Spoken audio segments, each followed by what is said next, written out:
So we've been talking about some of the science of the art of psychopharmacotherapy, and we're going to continue in that vein.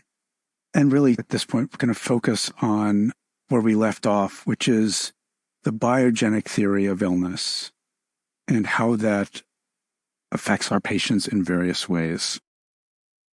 Now, a reductionistically biological theory of illness has been promoted, I think, in our current culture, not just by drug companies who would prefer that patients see their troubles through a biomedical lens, but also very well-meaning national campaigns, I think, intended to reduce stigma. And the evidence suggests, in fact, that these campaigns to really reformulate and push the idea that psychiatric illnesses are simply biomedical or biological does increase social acceptance of drug treatment. And some studies suggest it may reduce self-blame, although not all studies. But the evidence, interestingly, suggests that in very important and powerful ways, a biogenic theory of illness actually exacerbates stigma in many other dimensions. So, for example, people who adhere to a biomedical theory of illness are actually less willing to accept a medically ill person into one's neighborhood, into one's family, into one's place of work, etc.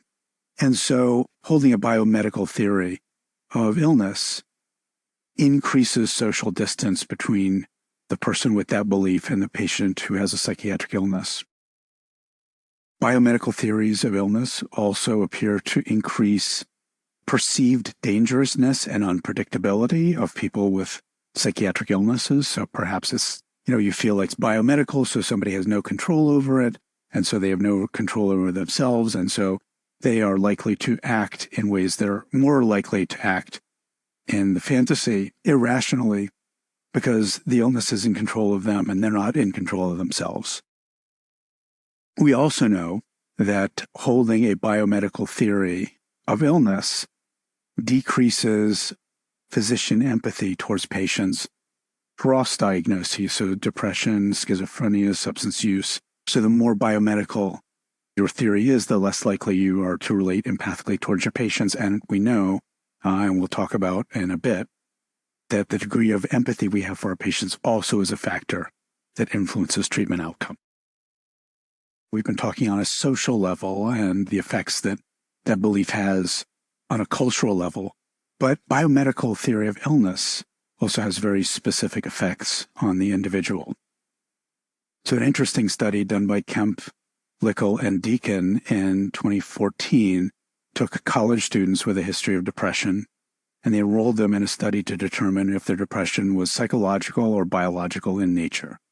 So a researcher came in a white coat, did a cheek swab, and went back to the lab to determine whether the person was genetically predetermined to have depression or not.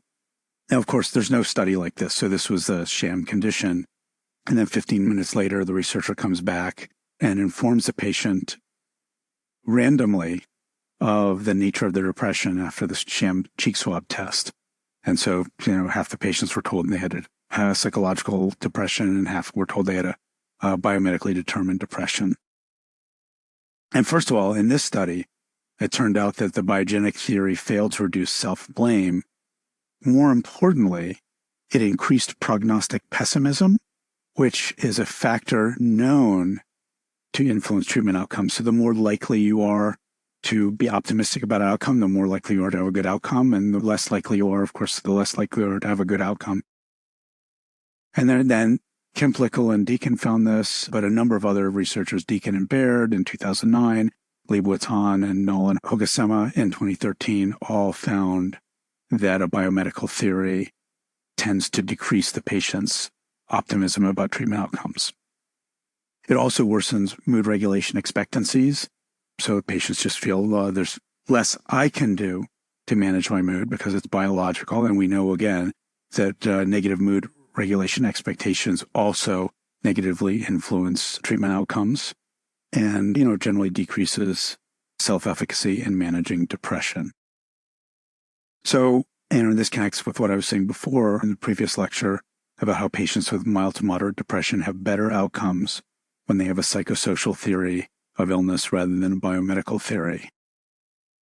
So, certainly one implication of this is, we have to be mindful about how we talk to our patients in ways that take seriously the biomedical aspects of depression, but continue to emphasize that there are psychosocial aspects and that the patient does have the potential to influence by their own psychology or behavior the outcome of their illness. And so they're not simply helpless in the face of some inexorable biology. Patients' interpersonal positions also influence medication outcomes. Particularly, this is true around social disadvantage. So we know that people from socially disadvantaged groups, people that are historically oppressed, minorities, women, as well as people from lower socioeconomic statuses, are all more likely to experience nocebo responses in relation to medications or placebos. Other interpersonal positions also affect medication outcomes. So patients' attachment style affects how treatments are going to work. We know that patients who have secure attachments tend to respond more quickly, for example, to antidepressants. And attachment style also affects adherence. And, interesting studies from the diabetes literature suggest that dismissive attachment styles lead to less adherence to treatment. And that includes taking one's medications, but also behavioral recommendations. And so patients with dismissive attachment styles tend to have much higher levels of HbA1c, higher levels of glucose in their blood. But so patients with a dismissive attachment style who have physicians who are particularly good communicators do not have that same increase in hemoglobin A1Cs.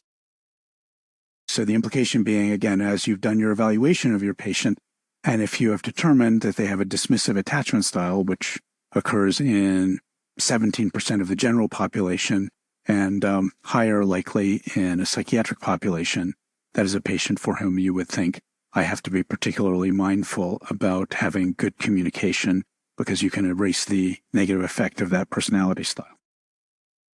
So to recap, a few key points. First of all, while a biological theory of mental illness has been championed for some good reasons, such as the effort to reduce stigma, it appears largely to have backfired, actually, in many cases, increasing the stigma of mental illness. In many cases, a biogenic theory of mental illness undermines positive outcomes, negatively affecting prognosis by decreasing a sense of hope and personal efficacy and decreasing clinician empathy. And biogenic explanations really should be balanced with psychoeducation, emphasizing the patient's efficacy as agents in their own recovery.